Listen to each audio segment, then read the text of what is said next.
Alhamdulillah,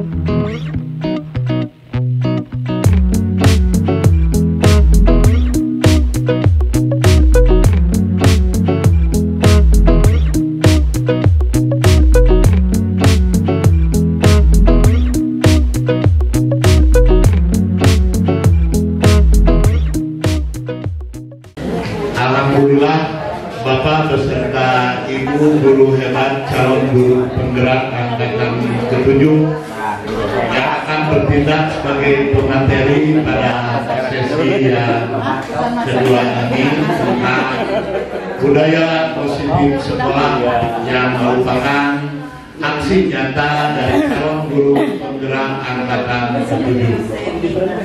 Bapak beserta Ibu, baiklah, untuk mempersingkat waktu mungkin dikarenakan Bapak Ibu sudah pada kenal dan juga saya juga tidak mendapatkan CV dari para pemateri ini, jadi tidak perlu saya bacakan CV-nya. Nah, oleh karena itu untuk materi yang pertama kami persilahkan kepada Bapak guru hebat, yaitu Bapak Irwan Saifullah SPD, kami persilakan.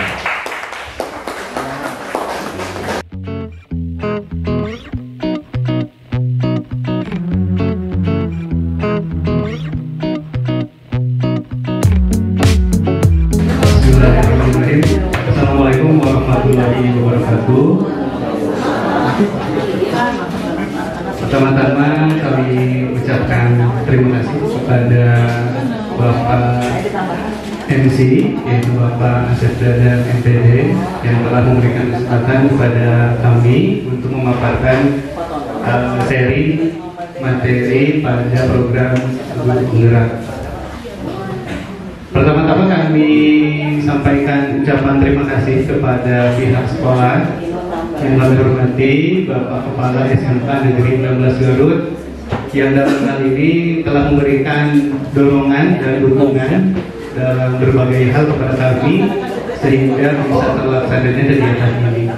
Juga tak lupa kepada Bapak Ibu yang kami hormati, kami juga sangat menyampaikan terima kasih yang sebesar-besarnya atas kesediaan Bapak Ibu untuk berpartisipasi dalam kegiatan ini. Sebelum dimulai, izinkan kami untuk memohon maaf sebelumnya. Sebenarnya khususnya bagi saya, Bapak Ibu di hadapan saya adalah guru bagi saya, ya, guru-guru hebat bagi saya yang sebenarnya dalam hal pengalaman jelas, ya, dan juga ilmu pengetahuan itu jauh lebih tinggi daripada saya. Namun ini dalam kapasitas sebagai kewajiban kami, tugas dalam program calon guru penggerak. Oleh karena itu, mohon kiranya Bapak Ibu dapat mengizinkan kami, khususnya di angkatan 7 ini, ya, di sekolahnya angkatan kedua, untuk menyampaikan program diseminasi aksi nyata untuk modul 1.4, ya. Baik, Bapak Ibu, sudah cukup istirahatnya? Cukup. Baik, Bapak Ibu, boleh saya sapa dulu ya.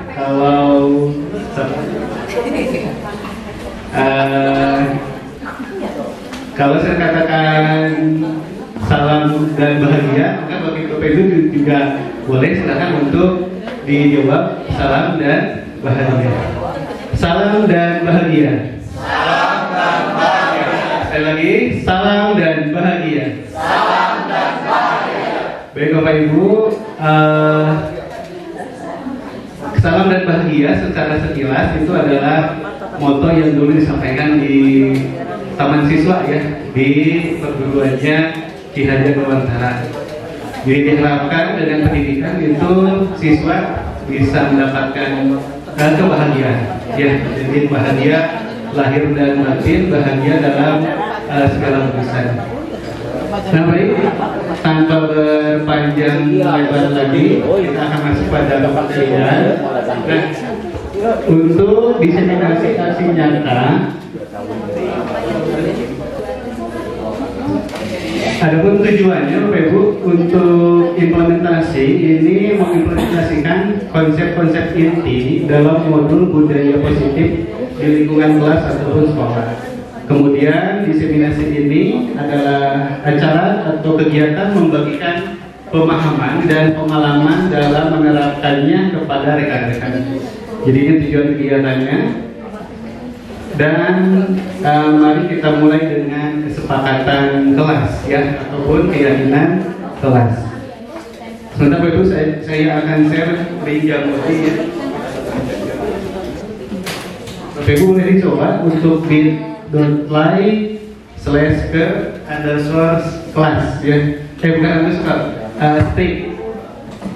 Mudah-mudahan bisa dibuka. Akan mulai dari kesepakatan kelas atau keyakinan kelas. Bapak Ibu boleh menyampaikan harapan yang ingin diraih atau ingin dicapai pada pertemuan kita. Jadi pada acara diseminasi ini, harapan Bapak Ibu silakan. Mau pakai nama boleh, mau tidak pakai nama juga tidak masalah ya.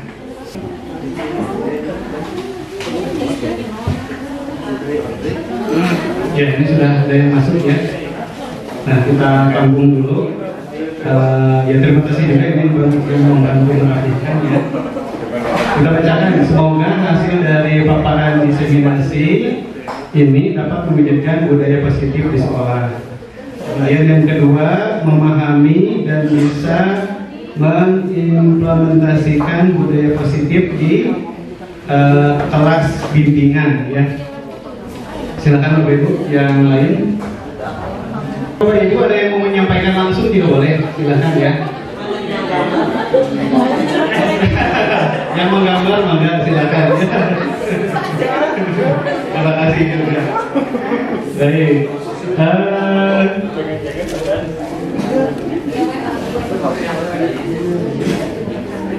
Ya ada yang mau boleh nanti diketikkan di sini. Ya, silakan Bapak. Waalaikumsalam warahmatullahi wabarakatuh. Ya, mungkin tadi di awal ya Bapak menyampaikan tentang salam bahagia, gitu ya. Nah, otomatis saya ingin punya bekal bagaimana supaya bisa lebih bahagia lagi gitu untuk membawa anak-anak dalam proses kegiatan pembelajaran. Jadi mudah-mudahan dari kegiatan ini bisa lebih memberikan sebuah inspirasi atau hal yang lain supaya anak-anak bisa lebih bahagia. Terima kasih. Assalamualaikum warahmatullahi wabarakatuh.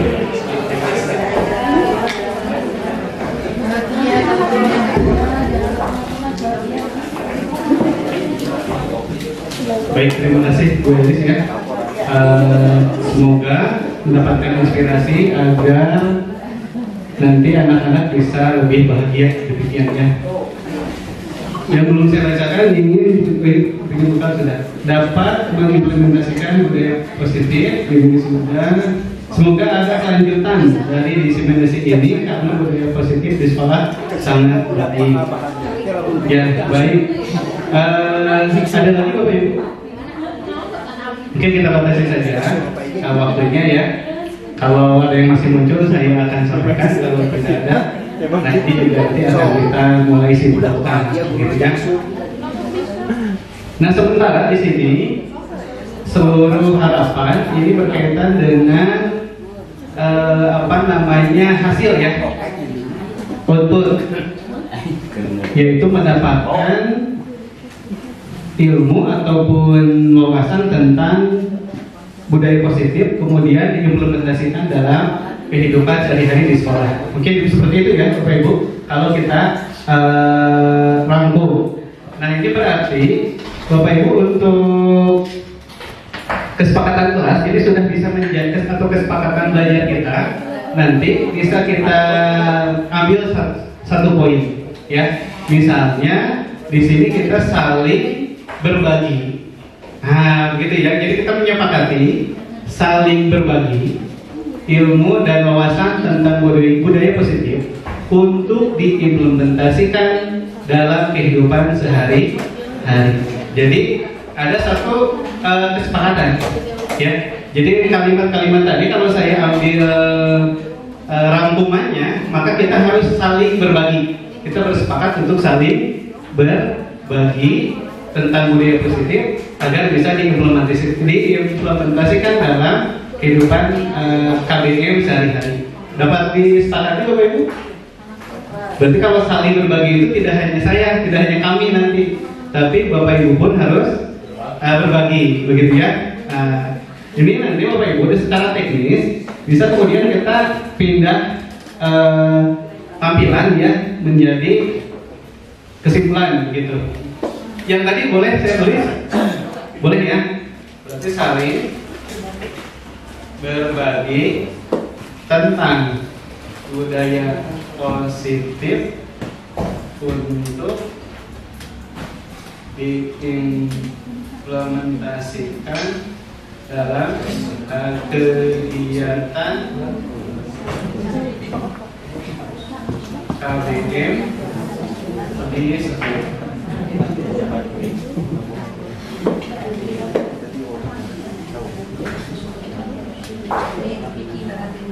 Nah, kalau saya simpulkan baru satu Bapak Ibu, ya. Jadi ini adalah kesepakatan disampaikan. Nah, kalau kita mau urai, memang nanti bisa banyak. Tapi ini sebenarnya saya, ya, karena saling berbagi bagaimana teknik atau prosedur dalam merumuskan keyakinan kelas di kelas kita. Jadi pada praktiknya yang saya pahami adalah tidak muncul dari kita Bapak Ibu.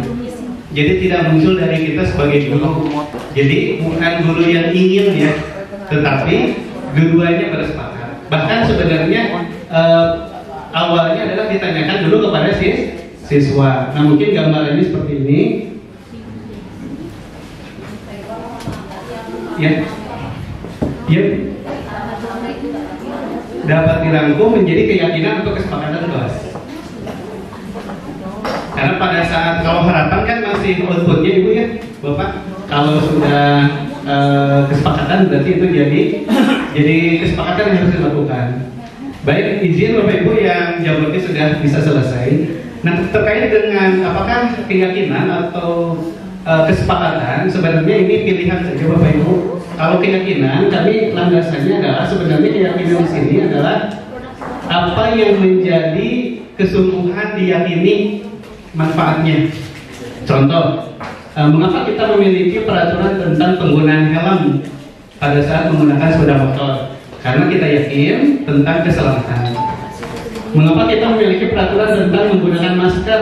Pasti jawabannya adalah tentang kesehatan. Jadi keyakinan di sini adalah satu cara pandang terhadap manfaat nilai-nilai universal yang diperoleh.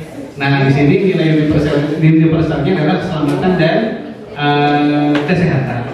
Jadi kita bisa menanyakan hal-hal apa saja yang kemudian yang diharapkan oleh siswa. Pasti tentang misal kebersihan kelas, kenyamanan kelas, keindahan kelas, begitu ya. Kalau dalam tatanan kelas.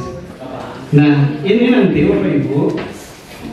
Keyakinan inilah atau nilai-nilai keselamatan dan kesehatan tersebut diyakini sebagai suatu keyakinan. Keyakinan di sini adalah cara pandang karena kesungguhan ada satu yang diyakini dia bermanfaat untuk dirinya, gitu ya. Itu salah satu sudut pandangnya. Nah dalam contoh yang ada, Bapak Ibu nanti dalam keyakinan kelas itu bisa berkembang. Contoh misalnya pada keyakinan kelas 1 ya ini sifatnya setiap anggota kelas perlu belajar. Kan ini juga satu bisa dikatakan kesepakatan ya, tapi sangat rinci. Kemudian kalau contoh yang keyakinan kelas yang kelima, ini satu tidak menyebut subjek ya, tidak menyebut setiap anggota atau siswa. Di sini lebih kepada nilainya, selalu bersikap positif, senantiasa menjadi diri yang terbaik dan sampai senantiasa membantu. Nah sebenarnya ini semua bisa kita rangkum ke dalam kata kunci di keyakinan kelas yang ke-7 ini yang jadinya. Contoh misalnya hormat, bekerja dan diterima dan dimiliki. Nah ini yang merangkum seluruh usulan dari keyakinan yang pertama dan keyakinan yang ke-5. Ini lompat ke contohnya ya, ini lompat. Contoh pada hormat, kami meyakini bahwa sangat penting untuk menghormati semua orang dan barang milik orang lain. Jadi itu ya keyakinannya. Kemudian kami meyakini bahwa sangat penting untuk mengerjakan segala pekerjaan atau mengikuti kegiatan yang telah ditugaskan. Kemudian juga kami meyakini bahwa sangat penting untuk merasa diterima pada suatu kelompok dan saling peduli satu dengan yang lain. Jadi kalimatnya itu tidak kalimat peraturan, tidak, tapi kalimat yang demikian pada contoh keyakinan kelas yang ke-7 begitu.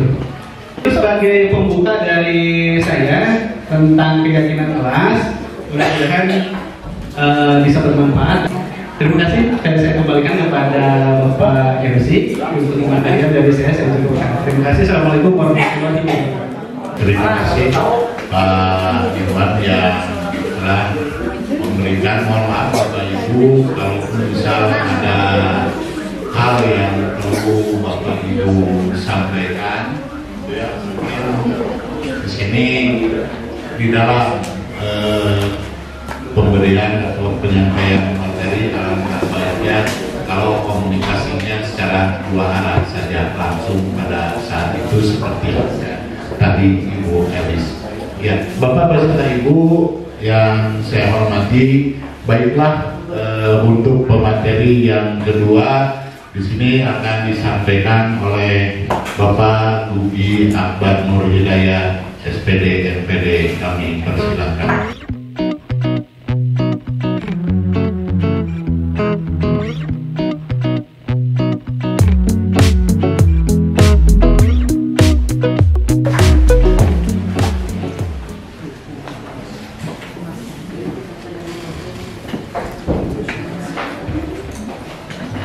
Baik, terima kasih Pak Syed. Assalamualaikum warahmatullahi wabarakatuh. Saya sambil berdiri saja.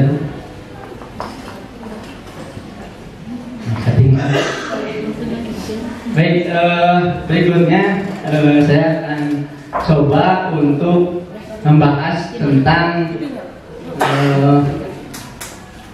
perubahan paradigma belajar dan disiplin positif.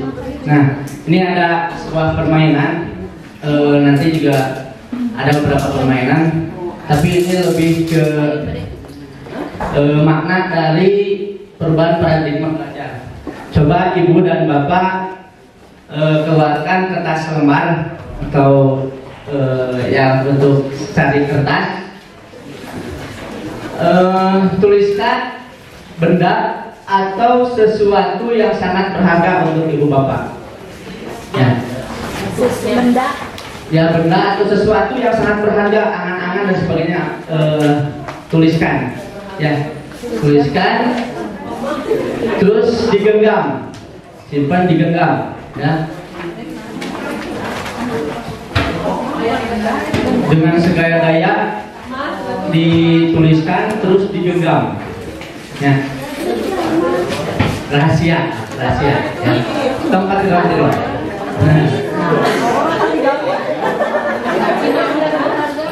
So, udah. Nah, coba. Nah, ini ada teman sama teman sebangkunya. Silahkan aja, misalkan Bu Elis yang A yang bikin tulisan, misalkan Bu Jawat yang nanti segala upaya supaya Bu Elis itu membuka si kepala tangannya, atau terserah, atau sebalikannya. Akan digenggam sebuah tenaga. Tugas yang teman satu lagi yang si B itu membuka. Rek kumaha carana, rek dengan halus atau dengan kekerasan, silakan. Ya, mau seperti apa silakan. Saya kasih waktu 2 menit.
Berarti bagaimana barusan Ibu dengan membujuk atau dengan kekerasan, Bu Awas membukanya nggak? Padahal barusan kan sudah bikin kesepakatan, kita teh mau tuker-tukeran aja. Nah, saya coba langsung dikasihkan, oh ya kita tukeran. Saya kasihkan, Bu Awas yang datang ke saya. Oke, kenapa Bu Awas nggak mau dibuka? Itu salah satu strategi. Bu Elis memberikan, punya ibu tetap. Oke, tepuk tangan buat itu. Baik. Nah, yang terjadi itu seperti barusan. Nah, coba saya lagi tanya lagi, bagaimana Pak Kadar dengan Mas Syukur? Saya bersikukuh Pak Budi memegang ini, dan Pak Syukur walaupun pinjam alat Pak Supri, saya tetap pegang teguh terhadap komitmen ini, tetap dipegang. Kalau kurang gaji Gur. Baik, ya. Oke. Gaji Gur. Buka dibuka. Nah, barusan itu ya, berarti ada motivasi intrinsik ya, yang cara bagaimanapun caranya ternyata untuk mempengaruhi orang lain untuk membuka itu susah, karena orang lain itu punya keyakinan masing-masing. Nah, jadi tidak bisa reaktif. Kumaha oke, gue yakin tetap tidak mau membuka. Ya. Nah, saya ada pertanyaan lagi. Apakah setuju dengan pernyataan ini? Ya, yang pertama, hukuman dapat mendisiplinkan anak. Belum tentu. Oke. Yang kedua, pemberian hukuman dengan hal positif seperti membaca, membersihkan halaman sekolah dapat mendisiplinkan anak. Yang ketiga, memberikan penghargaan dapat memotivasi belajar anak. Oke. Satu poin yang kita bahas, hukuman dapat mendisiplinkan anak. Coba, Bu Ima, bagaimana? Apakah setuju dengan dihukum si anak akan lebih disiplin? Dengan pernyataan hukuman dapat mendisiplinkan anak, mungkin untuk beberapa orang anak bisa diberlakukan, tapi tidak semua anak bisa disiplin dengan cara yang sama. Tergantung dari tingkat bagaimana anak melakukan kesalahan, atau mungkin dia melakukan apa, sejauh mana tingkatannya, sehingga hukumannya pun nanti bisa berbeda. Ya, tergantung dari tingkatan pelanggarannya.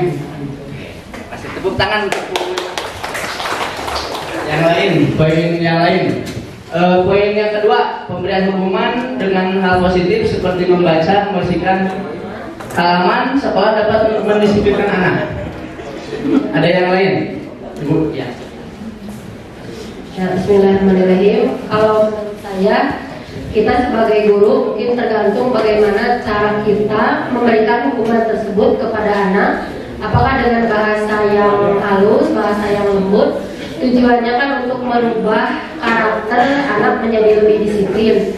Mungkin ya di sini juga harus memberikan terlebih dahulu alasannya, kemudian memberikan penjelasan maksud dan tujuannya, mengapa memberikan hukuman tersebut, dan hal yang efek sampingnya yang lebih positif yang bisa dirasakan oleh anak itu untuk apa. Terima kasih. Iya, terima kasih. Tepuk tangan buat Risok. Lagi dari bapak-bapak. Yang poin terakhir, memberikan penghargaan dapat memotivasi belajar anak. Anak, ibu bapak, bapak-bapak. Ibu bapak-bapak. Ada yang mau berpendapat? Ya, Pak. Memberikan penghargaan dapat memotivasi belajar anak. Mungkin kalau di persentase hampir 80% bisa memotivasi anak. Tetapi dari ketiga unsur yang Pak Gugi utarakan di sini, itu sebetulnya tujuannya adalah untuk mendisiplinkan anak. Walaupun mungkin bersifat hukuman yang sangat keras sekalipun, itu adalah merupakan tujuan daripada ingin mendisiplinkan anak. Tetapi di sini tadi apa yang disampaikan oleh Bu Iso benar, bahwa treatment kita, cara penyampaian kita terhadap anak mungkin ya. Jadi jangan sampai kita menyinggung perasaan anak ketika kita memberikan hukuman itu. Karena saya yakin kalau tidak ada hukuman di Indonesia ini bebas mungkin ya. Sambo saja bisa bebas begitu saja kalau tidak ada hukuman. Betul nggak? Nah mungkin terhadap anak pun sama. Seperti halnya kita mendidik terhadap anak kita sendiri. Bila perlu, agama pun menganjurkan. Ketika anak sudah menurut 1 kali 2 kali boleh dicambuk kakinya kan gitu. Berarti kan agama pun menganjurkan seperti itu. Nah mungkin salah satunya dari ketiga aspek atau contoh yang ada di depan ini, ketiga-tiganya juga sama, tujuannya adalah untuk mendisiplinkan anak. Tetapi mungkin kalau di persentase yang ketiga ini yang lebih baik, itu mungkin baru. Siap, terima kasih. Baik. Nah, ini ada hukuman dan penghargaan. Ya, yang namanya hukuman itu bersifat tidak terencana, ya, atau tiba-tiba. Ini konteksnya di sekolah, ya. Murid tidak tahu apa yang akan terjadi dan tidak dilibatkan atau satu arah. Hukuman kumaha guru, guru duduk itu dapat berupa hukuman fisik maupun psikis. Itu yang namanya hukuman. Nah, di sini ada juga disiplin. Disiplin dalam bentuk konsekuensi bersifat sudah terencana, atau tadi ada kesepakatan atau disepakati bersama. Guru senantiasa memonitor murid. Ada lagi reward atau penghargaan. Penghargaan adalah suatu benda atau peristiwa yang diinginkan. Ya, seperti tadi yang poin nomor 3 itu ada hadiah, ya, pemberian hadiah, sehingga bisa memotivasi anak yang kata Pak Kadar itu 80% efektif. Diinginkan yang dibuat dengan persyaratan efektif jika diberikan untuk jangka pendek. Nah, ya itu ini kata dari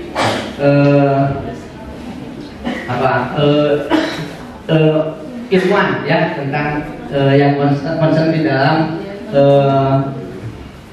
William Glasser ya, yang concern dalam ilmu kedisiplinan atau perubahan teori kontrol. Nah, ilusi guru mengontrol murid. Nah, kita tugasnya untuk mengontrol murid.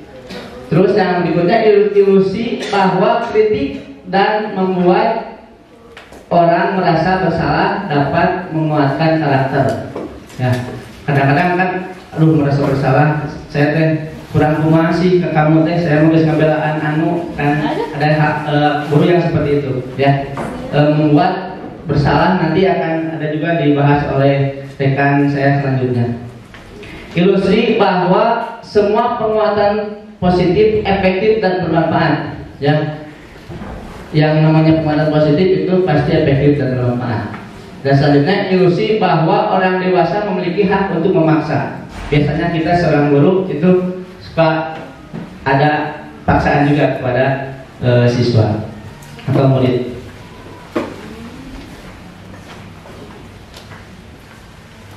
Nah, lalu apa itu disiplin positif?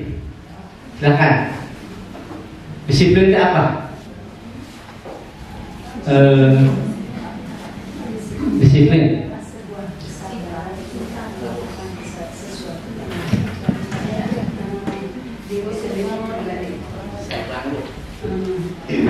Menurut saya disiplin adalah segala sesuatu pekerjaan yang lahir daripada kesadaran diri sendiri dengan bertanggung jawab.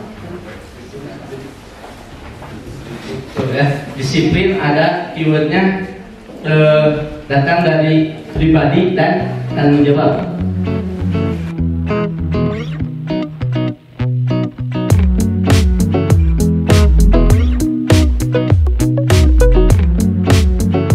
Berikutnya yaitu insya Allah akan disampaikan oleh Bapak Asep Irawan SST. Assalamualaikum warahmatullahi wabarakatuh.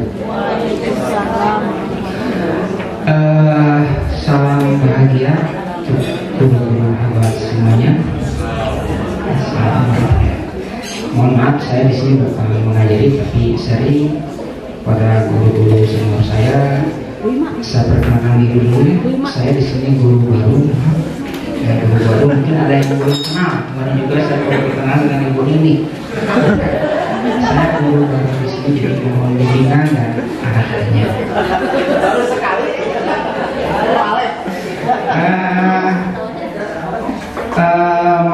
Saya ke bagian untuk membacakan presentasi atau menyampaikan presentasi itu motivasi perilaku manusia. Tapi sebelumnya kita breaking dulu ya. Kayaknya sudah.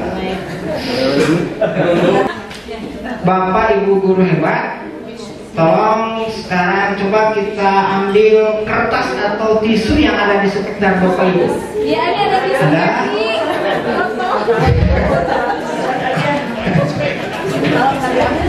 Di sekitar. Sudah dapat? Nah, silakan kertas atau tisu ibu emas atau gulung.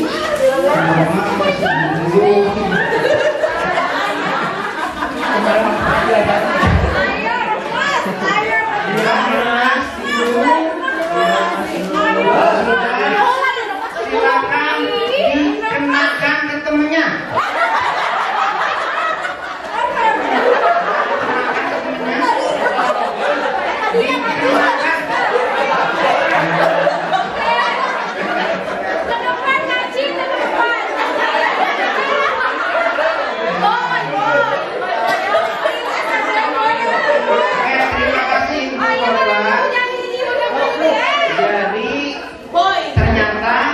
Ada yang melemparkan, ada yang mengasihkan dengan baik, ada yang menyelamatkan,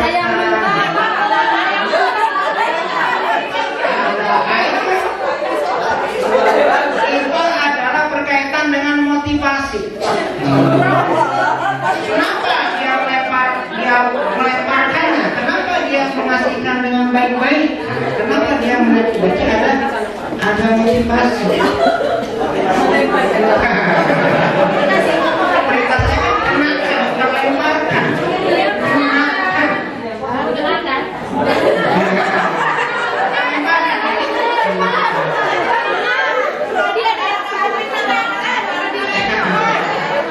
Baik Bapak Ibu semuanya, ya, motivasi perilaku manusia. Kemudian saya membacakan untuk sharing, membacakan karena saya juga mungkin nanti bisa tambahkan apa yang saya sampaikan tidak bisa dipahami karena kita berbagi. Ini saya menyampaikan, saya pahami. Motivasi perilaku manusia. Jadi motivasi perilaku manusia adalah apa yang mendasari alasan apa dia berbuat seperti itu, seperti tadi perintahnya karena ada yang melemparkan. Ya. Motivasi yang ke satu menurut Diana Gosen, ya, orang itu berbuat menghindari ketidaknyamanan atau hukuman. Yang pertama itu. Yang kedua ada juga motivasi yang kedua melakukan perbuatan karena itu mendapatkan imbalan atau penghargaan dari orang lain. Kebanyakan kita ini ya, dan kita melakukan sesuatu karena dibutuhkan, ada penghargaan. Yang ketiga, orang itu berbuat itu karena ada dorongan menjadi orang yang mereka inginkan, menghargai diri sendiri dengan nilai-nilai yang mereka percaya. Motivasi intrinsik. Tapi yang kedua tadi motivasi ekstrinsik, ya, motivasi dari luar. Kalau yang ketiga adalah motivasi dari diri.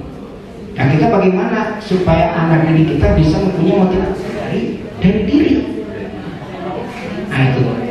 Kemudian yang selanjutnya berkaitan juga dengan motivasi itu adalah kebutuhan dasar manusia. Jadi kebutuhan dasar manusia untuk membangun budaya sekolah yang positif dengan lingkungan yang aman, mendukung murid untuk menjadi pribadi yang berdaya, seimbang dan bahagia. Salah satu upaya yang bisa dilakukan oleh guru adalah memahami kebutuhan dasar yang mendasari perilaku murid. Karena murid melakukan hal seperti itu mungkin ada motifnya, ada kebutuhan dasar yang belum dia penuhi. Jadi jangan sampai kita justifikasi kenapa murid ini tercengong kabatur. Jangan langsung disalahkan, tapi kita cari tahu mungkin ada kebutuhan dasar yang belum dia penuhi sehingga dia mencari pelampiasan. Nah, tugas kita mengarahkan bagaimana kita supaya murid itu menyampaikan dengan baik. Ki Hajar Dewantara, saya mengambil kutipan dari Ki Hajar Dewantara, pernah mengatakan, beliau berkata, kita ambil contoh perbandingannya dengan hidup tumbuh-tumbuhan seorang petani. Dalam hakikatnya sama kewajiban dengan seorang pendidik, kita sama seperti petani, kata Ki Hajar Dewantara. Yang menanam padi, petani hanya dapat menuntun tumbuhnya padi. Ia dapat memperbaiki kondisi tanah, memelihara tanaman padi, memberi pupuk, air, membasmi hama, ulat atau jamur-jamur yang mengganggu hidup tanam padi dan lain sebagainya. Ya. Itu kata Ki Hajar Dewantara. Ketika guru memahami kebutuhan apa yang mendasari perilaku murid dan guru berusaha menuntun dan mendukung murid dalam memenuhi kebutuhan muridnya secara positif, pada hakikatnya guru tersebut ibarat seorang petani yang sedang berusaha memahami kebutuhan masing-masing tanaman. Dan ia berusaha memenuhi kebutuhan tanaman tersebut agar dapat tumbuh dengan subur dan maksimal. Psikiater Amerika Serikat William Glasser, saya mengambil kutipan dari beliau, seluruh tindakan manusia, apa yang manusia lakukan memiliki tujuan tertentu, yaitu memenuhi kebutuhan dasarnya. Jadi alasan tindakan manusia itu tujuannya adalah memenuhi kebutuhan dasarnya. Kata dia juga kebutuhan dasar manusia itu ada 5.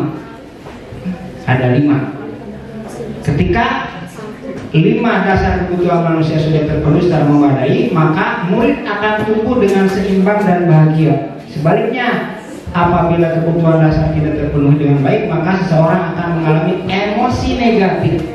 Contohnya seperti bosan, sedih, kecewa, frustasi, bahkan mereka bisa melakukan perbuatan yang bertentangan dengan syariat agama dengan nilai-nilai kebajikan atau melanggar peraturan. Dengan kata lain, perilaku buruk seseorang biasanya adalah respon dari kebutuhan yang tidak terpenuhi, namun mereka tidak tahu cara untuk menyampaikannya. Kebutuhan dasar, 5 kebutuhan dasar.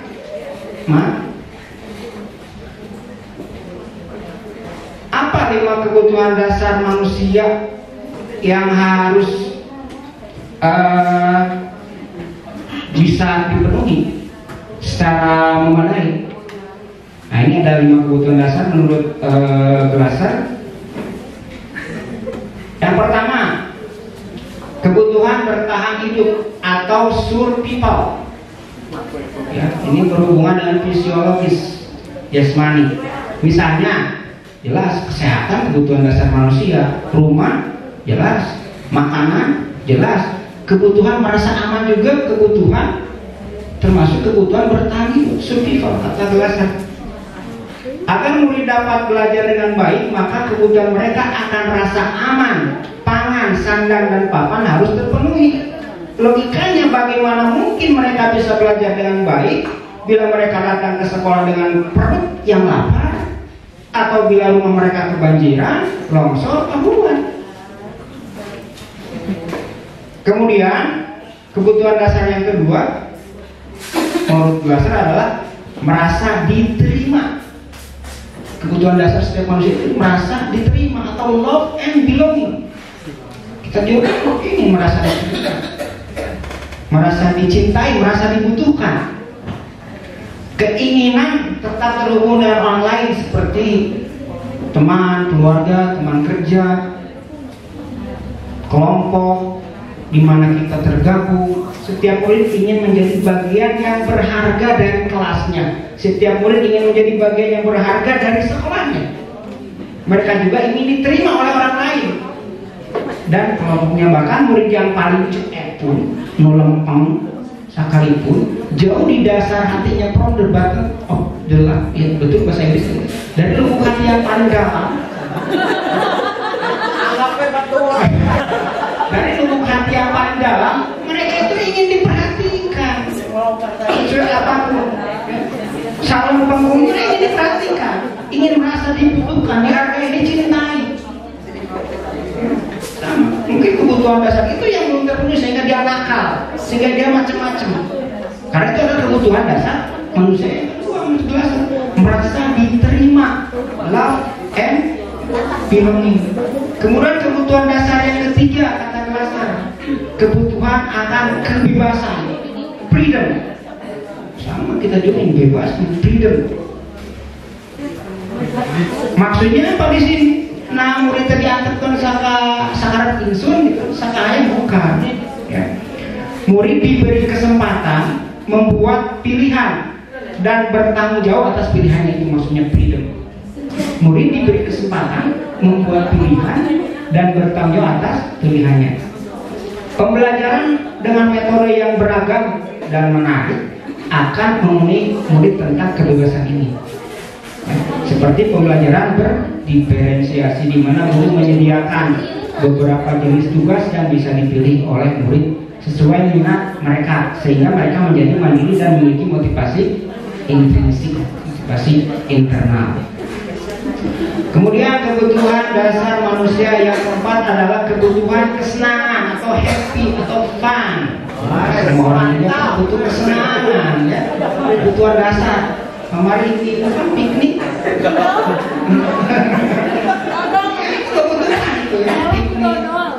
Kebutuhan dasar kesenangan. Jangan sepelekan kebutuhan murid untuk merasa senang. Mereka juga punya senang, ingin happy, merasa senang di kelas terutama. Jadi di kelasnya mereka itu harus senang, happy gitu. Beban. Guru jangan ragu-ragu untuk memasukkan kegiatan yang menyenangkan atau asal-asal, membuat anak senang gitu kan. Sisipkan lah, sisipkan gitu. Daripada ayo belajar pengertian gitu kan. Supaya senang, kalau udah senang insya Allah. Belajar dulu ngerti. Senang nanti naik. Itu jadi jangan menyepelekan. Murid-murid dengan kebutuhan dasar kesenangan yang tinggi, ya,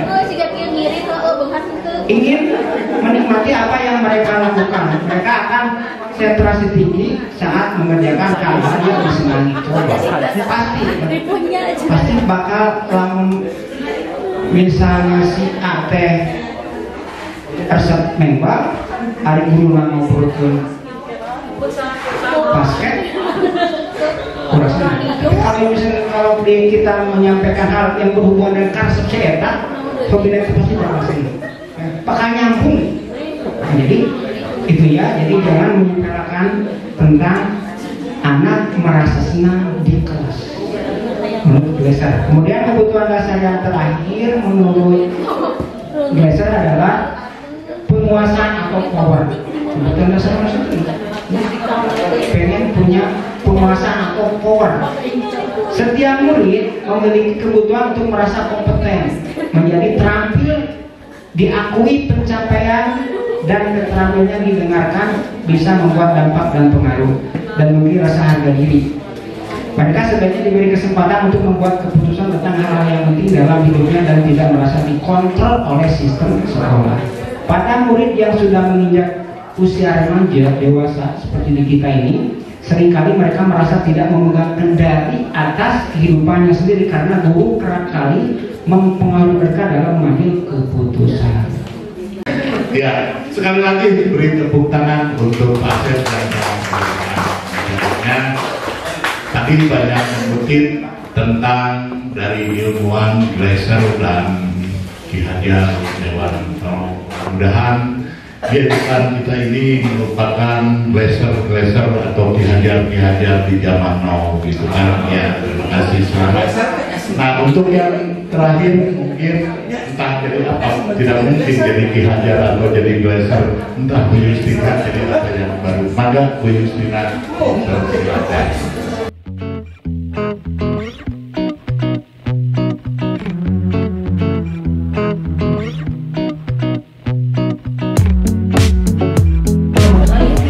Assalamualaikum warahmatullahi wabarakatuh.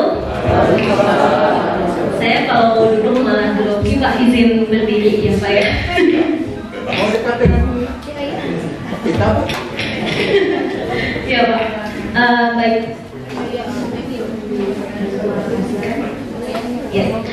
Tadi Bapak Ibu kan setiap pemateri selalu diselingi dengan permainan ya, karena memang salah satu filosofinya KHD adalah menyisipkan games atau membuat senang peserta didik. Jangan ragu, kalau kata Pak Asep Iwa ini, jangan ragu membuat anak itu senang ketika di kelas.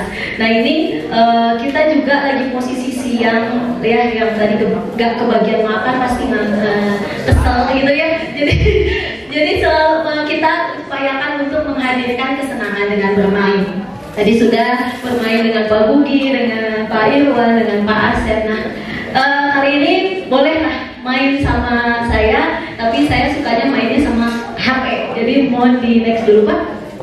Silakan Bapak Ibu, kita buka dulu di browsernya joinmyquiz.com. joinmyquiz.com. Bismillahirrahmanirrahim.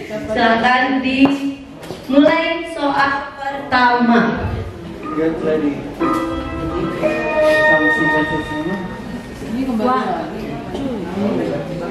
Mencatat 100 kali di dalam buku kalimat. Saya tidak akan terlambat. Itu termasuk sanksi atau hukuman. Lalu juga sudah. Benar atau salah jawaban Ibu? Oke. Iya. Ini juga biasanya berkaitan dengan perolehan skornya ke ini ya. Nah itu di waktu soal. Next, kita masuk ke soal yang kedua. Menggantikan kertas tugas teman yang telah dicoret-coret.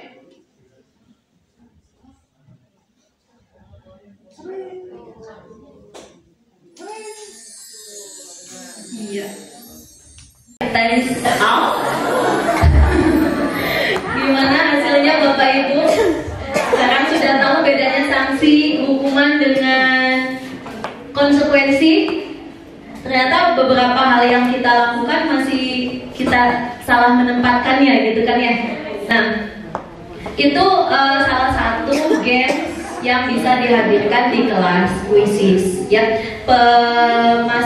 Caranya sama, kita memasukkan soal, udah tinggal copy ke sana, sudah nanti tinggal di play secara langsung bisa, secara tidak langsung juga bisa seperti itu. Tapi terlepas dari games yang tadi dihadirkan, tepuk tangan dulu untuk semua Bapak Ibu di sini yang sudah berpartisipasi 31 juta guru.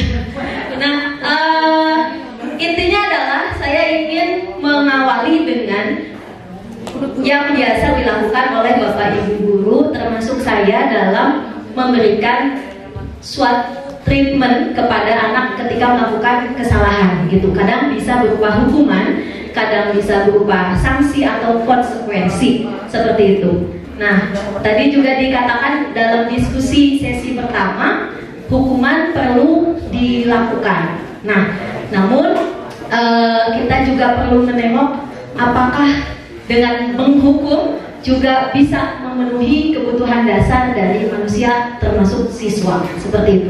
Next dulu Pak. Nah ini yang saya ambil dari modul budaya positif yang dikutip dari Diana Gosen yang sudah dibahas oleh Pak Asep Iwa, bahwa yang biasa kita kenal itu adalah hukuman dengan konsekuensi. Tadi hukuman itu adalah sesuatu yang terjadi secara tiba-tiba diberikan. Siswa tidak tahu apa yang terjadi pada dirinya. Sehingga kadang-kadang justru takut ketemu bapak itu pasti kena hukum, ketemu ibu itu pasti kena hukum. Yang ada adalah rasa takut. Nah, karena tidak tahu apa yang akan terjadi pada dirinya. Nah, sayangnya pada buku ini menyebutkan bahwa pemberian hukuman akan mengarah pada identitas gagal. Kembali lagi, tujuan sekolah adalah untuk membentuk nilai-nilai yang tertanam dari diri, yang kedepannya bisa berdampak jangka panjang. Ketika di sekolah sudah terjadi identitas gagal, maka nauzubillah, tidak mau ya kita menjadi salah satu andil dari pembentuk identitas gagal bagi murid. Nah, ini hukuman. Kalau mohon maaf karena kecil sekali, hukuman itu sesuatu yang menyakitkan karena sesuatu terjadi, tidak nyaman untuk murid. Tidak nyaman untuk murid karena siapa sih yang mau dihukum? Ya, kita sendiri juga ketika terlambat absen, nggak mau kan dipotong TPP gitu kan. Nah, kan nggak mau gitu seperti itu. Karena tidak nyaman dihukum. Terus murid atau anak akan tersakiti kalau menggunakan kekerasan. Terus sistem tidak akan berjalan jika murid tidak takut. Makanya ada beberapa anak yang nakal ketika dihukum ya tetap melakukan hal itu. Benar kan? Ada kan? Karena ya tidak akan berjalan untuk murid yang tidak takut. Dan hanya pada sebuah institusi, tidak berlanjut di kehidupan nyata. Ketika mereka ketemu dengan orang yang tidak tegas, maka ya sudah gitu. Ah, sama bapak itu mah biasa aja. Udah, selonong boy gitu. Nah, kemudian dampak pada muridnya apa? Ya, ini yang biasanya ditakutkan oleh para guru. Murid akan marah. Dan kadang poin yang paling ditakuti adalah menyimpan rasa dendam kepada guru. Tiba-tiba merasa tidak diharapkan kehadirannya. Nah, seperti itu. Ini dampak negatif daripada hukuman. Makanya dalam filosofi KD juga tidak menyebutkan bahwa hukuman tidak perlu diadakan. Bukan, tidak ada kalimat itu. Hukuman mungkin perlu, tapi hukuman adalah salah satu langkah terakhir yang digunakan. Bila perlu, tidak digunakan sama sekali. Jadi KHD pun tidak melarang sama sekali hukuman, tapi itu tolong digunakan sebagai salah satu langkah terakhir. Bila perlu, tidak diperlukan, karena dia akan mengarah kepada identitas gagal. Begitu. Nah, lalu apa yang mengarah kepada identitas sukses? Ini adalah pembentukan disiplin yang tadi sudah disebutkan oleh Ibu Wawan, bahwa dari diri. Nah, kalau timbulnya dari diri sendiri, ini ada dua bentuk. Tadi yang kita kenal konsekuensi, biasanya kan kita kalau datangnya terlambat 5 menit, 15 menit tidak boleh masuk ke kelas ya, kan gitu konsekuensi. Biasa kita lakukan. Nah, ini konsekuensi. Alhamdulillah Bapak Ibu, ini termasuk mengarah kepada identitas sukses. Jadi mulailah sedikit-sedikit ke arah yang memberikan konsekuensi. Namun di sini ada perasaan tidak nyaman juga untuk murid, tapi dalam jangka waktu pendek. Nah, ini penguatannya juga hanya berlaku dalam waktu pendek juga. Jadi hanya untuk, misalkan hanya Ibu A yang menerapkan ini, Ibu Guru B tidak, ya sudah. Jadi hanya pada saat itu saja. Dan ini biasanya guru yang capek karena harus memonitoring. Biasanya kita suka ngasih cap positif gitu kan untuk keaktifan siswa dan lain sebagainya. Ini yang guru yang harus kontrol, guru yang harus mensupervisi. Nah, nanti ini konsekuensi ini dua pihak. Jadi antara guru dan siswa melakukan kesepakatan. Seperti yang tadi di awal dicontohkan oleh Pak Irwan, kesepakatan kelas. Nah, ini akan membentuk konsep diri yang baik dan taat peraturan. Sayangnya hanya taat peraturan. Nah, muncullah istilah baru yang namanya restitusi. Restitusi ini juga membentuk identitas sukses ke depannya. Karena restitusi ini yang membuat konsekuensinya, yang membuat pilihannya adalah murid. Jadi murid yang akan ditanya, Jadi kamu mau mempertanggungjawabkannya gimana? Seperti itu. Jadi menguatkan untuk murid dalam jangka waktu panjang, karena mereka akan berpikir, saya harus memperbaiki masalah ini, caranya gimana? Nah, korban yang jadi korban misalkan dalam hal pemukulan dan sebagainya, yang jadi korban ini akan merasa mendapatkan ganti rugi yang baik, gitu. Masalah terpecahkan dan murid belajar bertanggung jawab terhadap perilakunya. Fokusnya pada pemecahan masalah dan tanggung jawab. Jadi guru di sini nanti akan berfungsi sebagai peran kontrolnya di mana. Nah, ini akan dibahas di slide selanjutnya. Jadi sudah mulai beralih dari hukuman, sedikit-sedikit kita tinggalkan ke konsekuensi, kalau bisa kita tuju ke restitusi. Ini juga hal yang baru bagi saya, karena ternyata posisi kontrol guru itu ada 5. Yang pertama, penghukum. Biasanya penghukum ini menggunakan hukuman fisik atau verbal, kata-kata. Kamu, gitu. Nadanya tinggi, mata melotot, jari menelunjuk. Bajunya, ya gitu. Seperti itu penghukum biasanya. Pembuat merasa bersalah, tipe yang kedua.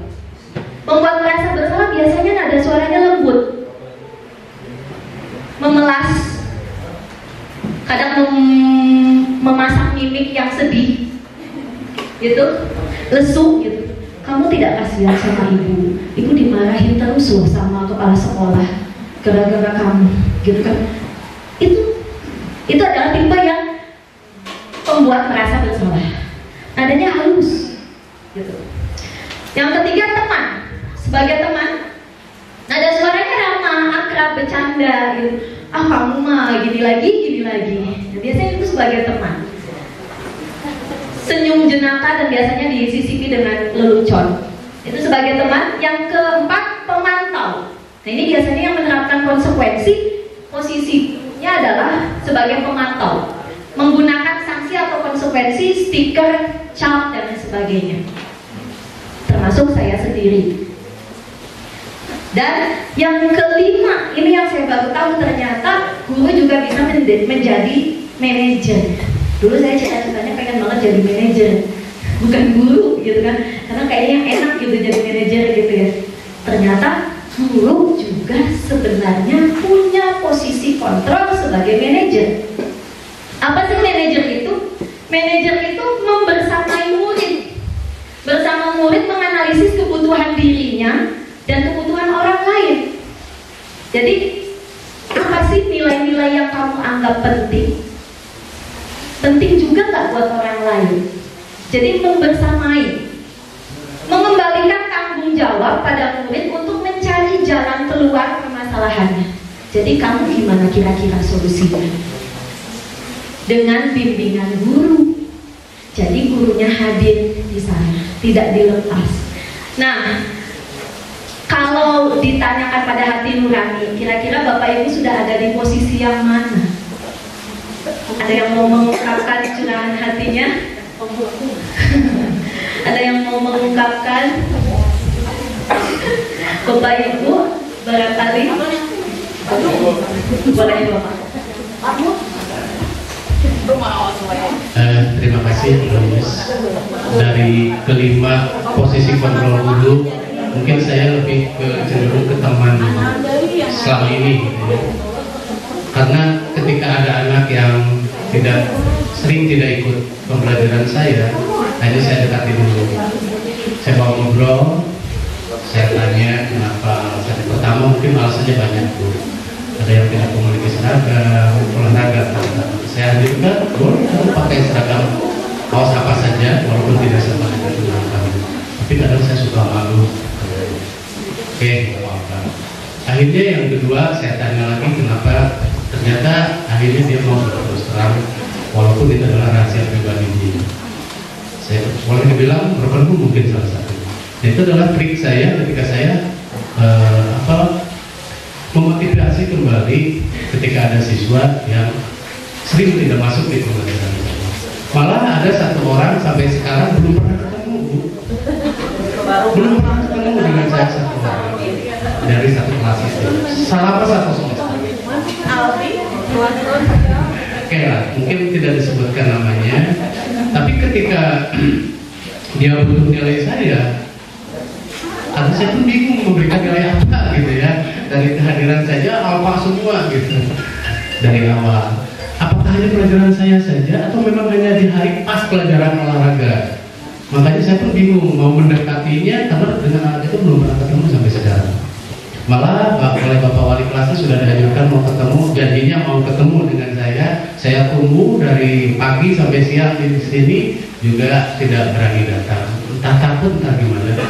Tapi insya Allah suatu saat mudah-mudahan di semester 2 ini saya pun akan menghampiri dia, ya kita mungkin bicara dari hati ke hati apa sih alasannya gitu. Terus juga mungkin ke manajer juga, artinya mengarahkan anak bagaimana caranya supaya dia kembali mau belajar, karena olahraga ini salah satu mata pelajaran yang cukup menyenangkan saya kira, karena hampir 80% kita praktek di lapangan. Karena tidak ada anak yang tidak suka sepertinya dengan mata pelajaran olahraga, walaupun di awal kontrak belajar saya selalu bertanya olahraga apa yang paling sukai ya. Menyukai sesuatu bukan berarti bisa. Akhirnya kita arahkan, dan alhamdulillah anak-anak yang diajar ya punya prestasi. Itu mungkin Bu. Terima kasih Pak Kadar atas berbaginya. Tadi memposisikan diri sebagai teman ya Bapak ya. Bahkan menurut saya Bapak sudah masuk ke ranah manajer. Karena langkah-langkah yang tadi Bapak tempuh dari awal pendekatan ke siswa tidak langsung itu manajer. Kalau teman, posisi teman ini biasanya ciri khasnya begini. Ketika ada siswa datang terlambat, cengengesan, kan gitu ya, tidak merasa bersalah. Terus sama kita nih, kamu lagi. Udahlah sana. Untung sama ibu ketemunya. Nah itu posisi teman. Jadi tidak merasa bersalah karena ya udah kita masih sama teman gitu, biarin aja. Nah itu yang bahayanya. Dia akan segan ke kita, tapi tidak segan ke guru yang lain. Karena kalau sama yang dianggap sebagai gurunya adalah teman, ya dia segan, tapi kalau tidak, ya sudah diabaikan. Nah, tapi kalau Bapak melakukan pendekatan, itu lebih ke manajer. Bapak ini tepuk tangan dulu dong untuk Pak Kadar. Sudah berada di posisi manajer, karena sudah mulai membimbing dan mencari tahu apa sih alasannya, gitu. Nah, ini next berikutnya. Nah, kaitannya dengan motivasi yang terbentuk, kita kan pengennya motivasi yang dari dalam dan berlaku jangka panjang. Nah ini motivasi dengan posisi kontrol guru. Kalau kita berada pada posisi penghukum dan pembuat merasa bersalah, itu nanti akan ke mengarah identitas gagal.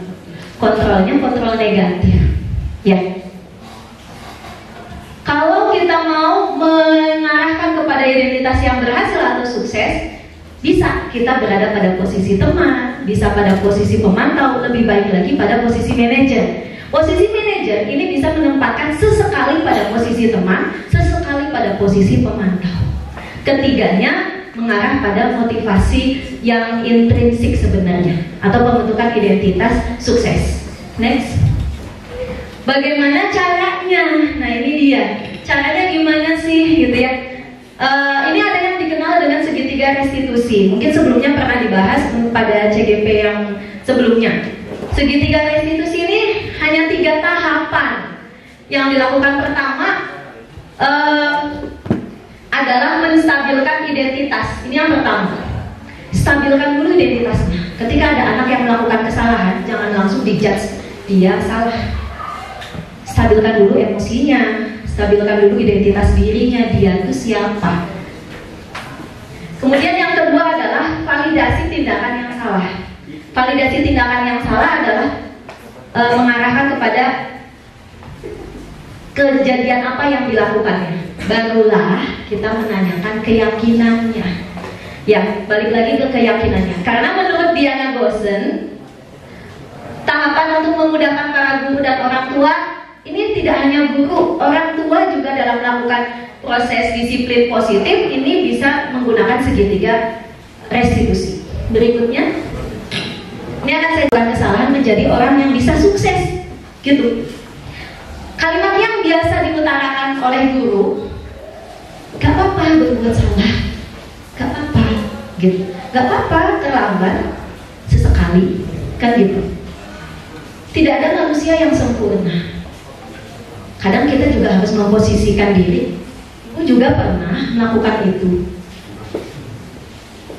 Lalu ada kalimat yang ibu mah tidak penting kamu ini salah siapa atau tidak tertarik mencari siapa yang salah, tapi ibu ingin bersama kamu mencari solusi. Nah itu biasanya untuk menstabilkan identitas.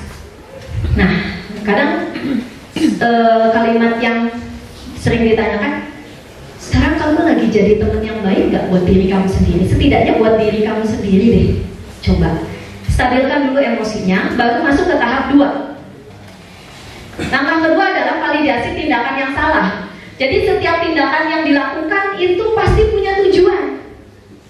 Anak yang terlambat sekalipun pasti ada tujuannya, entah itu membantu orang tua terlebih dahulu atau lain hal. Pasti ke sana arahnya, memenuhi kebutuhan dasar yang dimaksud tadi Pak Asep. Kalau kita sebagai guru bisa memahaminya, kita akan bisa menemukan cara yang paling efektif untuk memenuhi kebutuhan tersebut. Jadi gimana cara tahu kebutuhan dasarnya? Tadi didekati dengan kalimat-kalimatnya biasanya.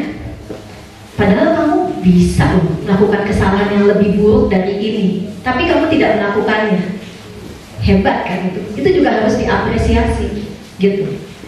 Kamu pasti punya alasan mengapa melakukan itu. Nah pasti nanti siswa akan mulai terbuka. Ketika gurunya sudah mendukung dia, kamu pasti punya alasan lah ini kenapa bisa terjadi. Nah siswa pun akan terbuka. Beda dengan kok terlambat lagi, gitu. Udah pasti tutup untuk ceritanya dari siswa itu.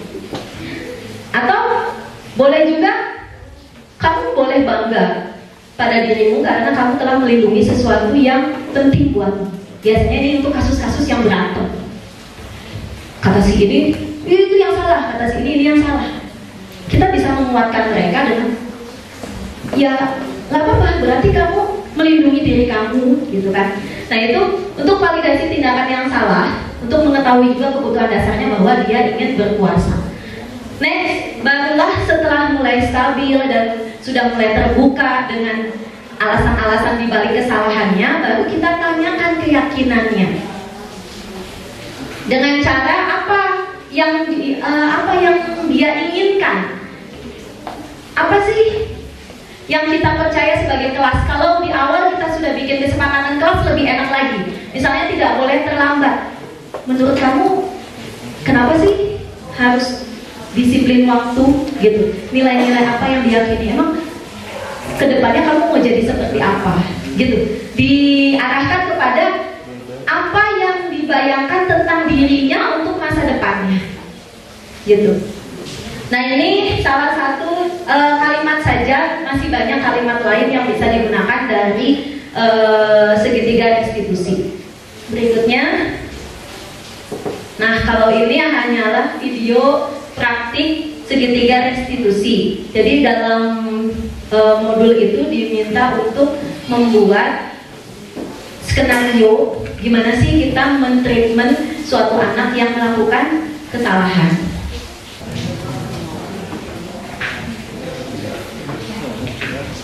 Ya, jadi intinya adalah ini kasus yang sering terjadi ketika melakukan menyontek saat ulangan. Nah, menyontek saat ulangan ini tidak langsung saya pas belajar modul di CGP ini tertampar gitu, karena saya selalu kalau yang nyontek udah saya kasih cap smile negatif, udah saya nggak akan mau koreksi gitu. Salahnya saya di situ gitu. Saya tidak mau tahu, pokoknya kalau nyontek itu nggak baik. Pokoknya kalau saya ngoreksi ulangan, ngawasin ulangan ya sudah. Kalau dia ketahuan nyontek udah dicap, udah nggak mau saya sentuh untuk dikoreksi. Dan itu. Nah itu, saya awalnya begitu, merasa tertampar sekali ketika belajar di CGP. Ternyata nggak begitu loh. Nah awalnya harus ditanyain dulu. Iya,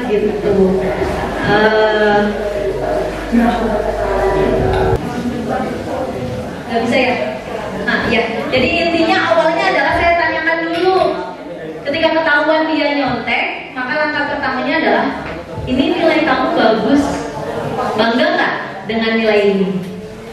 Nah pertamanya dia jawab bangga gitu kan pasti. Coba benar nggak?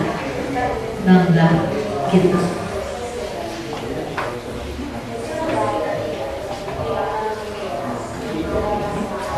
Kalau ini sudah masuk ke keyakinan kelas yang disepakati.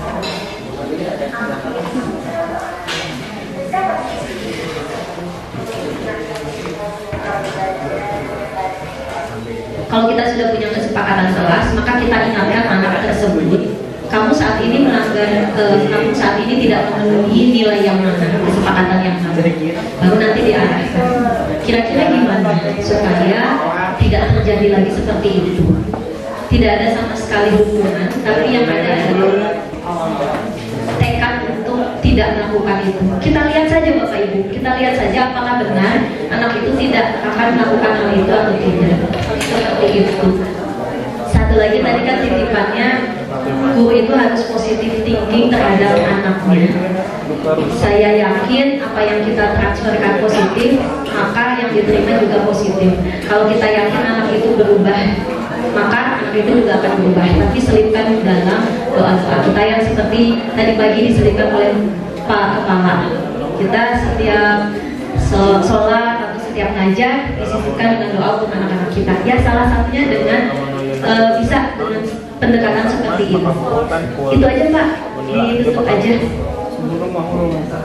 Ya, baik, terima kasih. Cukup sekian pemaparan dari saya.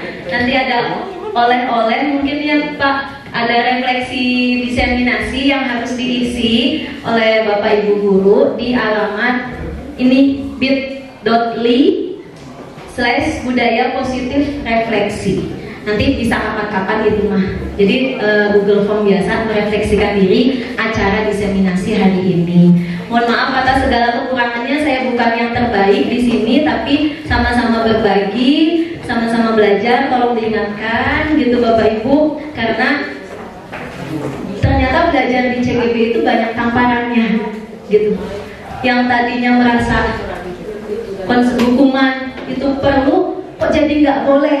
Yang tadinya penghargaan, bahkan pada saat laksar saya mendapatkan penghargaan terbaik, itu karena laporan laksarnya itu berkaitan dengan penghargaan meningkatkan motivasi belajar siswa.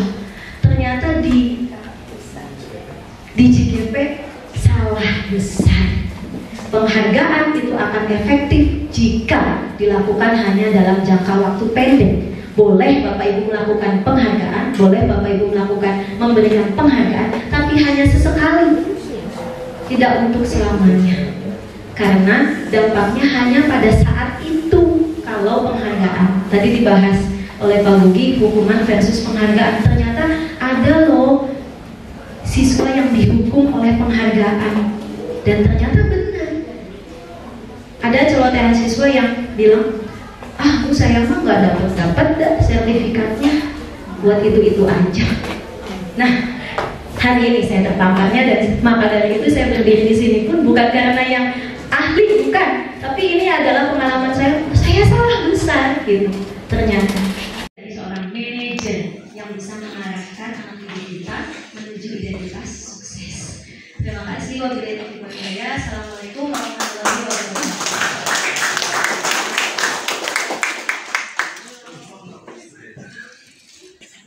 Terima kasih Bu Justina telah memaparkan keunggulan dari tiap-tiap hasil yang terakhir Bu Justina. Ya, saya juga berulang lagi karena tadi sudah didahului Bapak Ibu Pak Supri tangan untuk saya lakukan. Jadi terima kasih sekali lagi Bapak beserta Ibu. Dari awal acara kita mulai pukul 10 lebih 18. Oh, Bu Elis. Oh, Mangga Bu Elis. Mangga sebelum di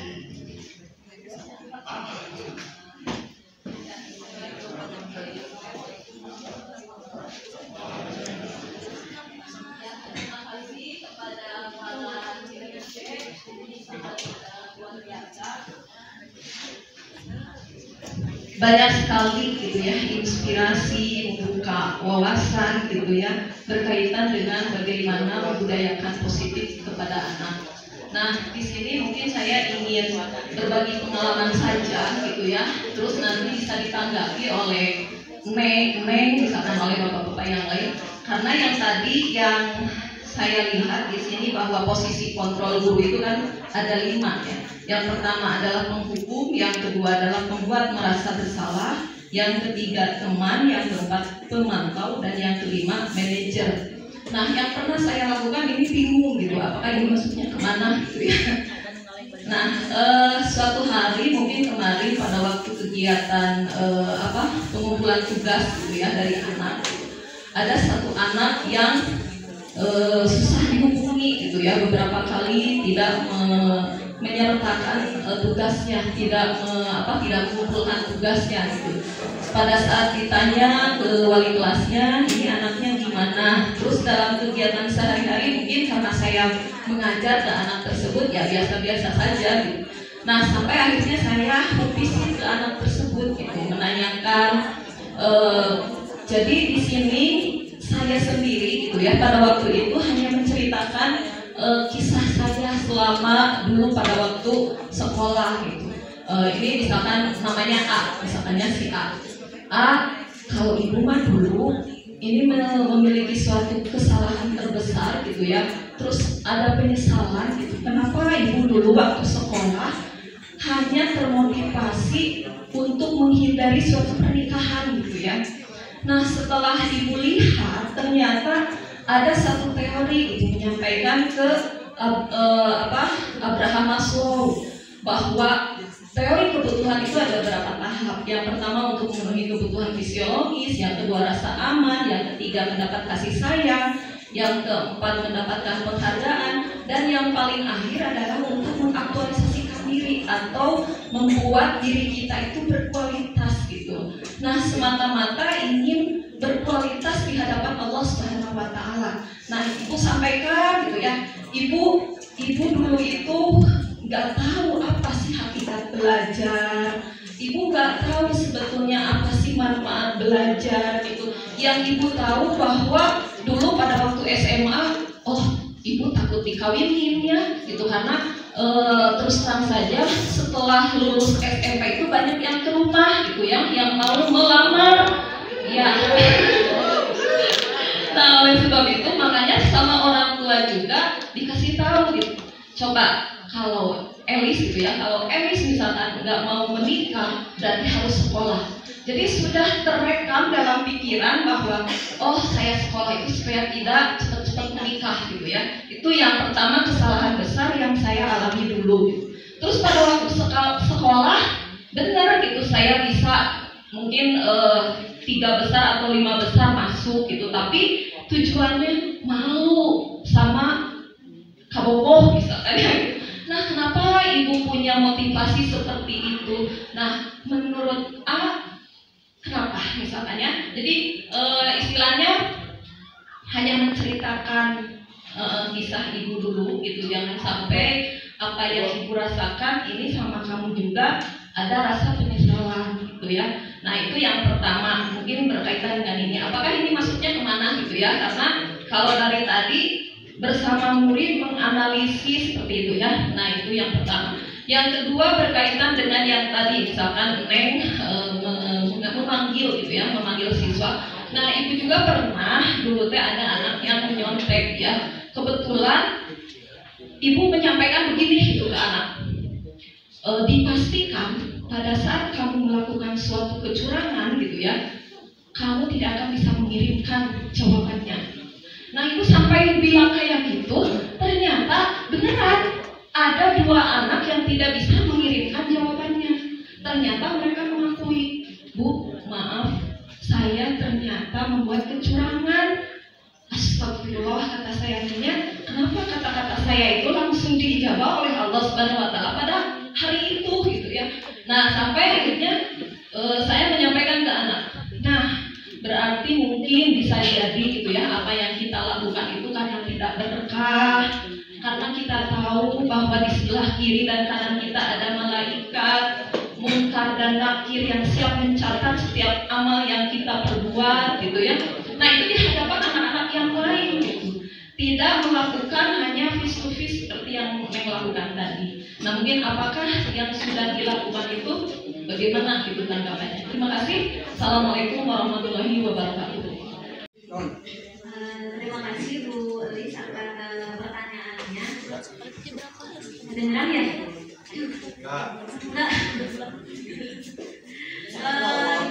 Kalau tadi lihat dari langsung, sebenarnya kalau ditanya posisi kontrol guru yang mana, posisi kontrol guru manajer itu bisa masuk ke teman, bisa masuk ke pemantau. Jadi sesekali, kalimat di modulnya itu sesekali kita bisa menjadi teman, sesekali menjadi pemantau. Jadi kadang ya, memang menimbulkan kebingungan. Jadi sebenarnya posisi kontrolnya sebagai apa? Tapi kalau dilihat dari ceritanya tadi, saya rasa sudah masuk ke manajernya Pak ya. Nah, karena awalnya dimulai dari menstabilkan identitas siswa, tidak langsung menyalahkan, bahkan ibu menceritakan dulu kesalahannya.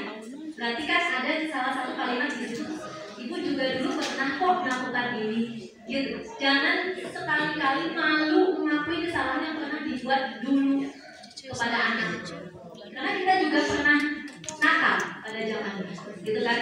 Nah, makanya stabil itu adalah langkah menstabilkan identitas untuk siswa. Saya tidak sendiri, gitu. Ternyata ada yang pernah melakukan seperti ini, bahkan guru saya sendiri. Nah, apa yang bisa dipetik? Nah, tujuannya barulah validasi tindakan yang salah. Tadi ibu sudah melakukan, menurut kamu ini apa motivasinya ibu seperti itu, gitu kan? Artinya kan dua arah.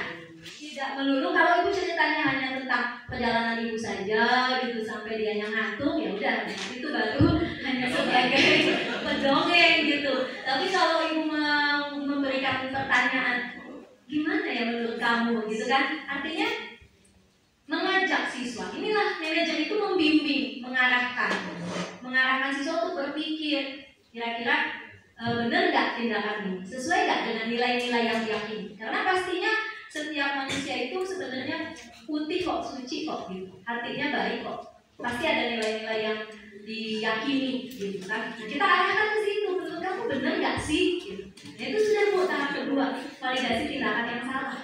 Bahkan sampai ketiganya mungkin menanyakan keyakinannya. Entah tadi diceritakan dulu di tahap ketiganya, menanyakan keyakinan itu goalnya adalah nanti gua akan tanya, nanti kedepannya kamu mau jadi seperti apa? Kalau misalkan dia sudah jawab, saya pengen jadi orangnya seperti ini. Nah, berarti harus kayak gimana kalau orang sukses tuh? Kalau saya mau jadi pemimpin, harus kayak gimana kalau orang pemimpin? Nah, gitu jadi. Ketika sudah sampai pada tahap 3, ketika sudah tahu tentang keyakinan goalnya dia hidup di dunia itu untuk apa, ya sudah, kita tinggal arahkan dengan pertanyaan-pertanyaan selanjutnya. Jadi menggali, pokoknya guru tuh gali terus ke anak supaya mereka sendiri yang menemukan jawaban. Nah itu akan berdampak jangka panjang. Oh, jadi dulu saya begini bilangnya. Itu ibu, mungkin untuk yang pertanyaan pertama sudah terjawab ibu ya. Kalau yang kedua itu tentang apa tadi? Restitusi. Oh iya, nah itu Bu, mungkin untuk yang kedua jangan langsung di depan kelas menegur. Bisa nanti misalkan udah mau keluar kelas nih, ikutin dulu.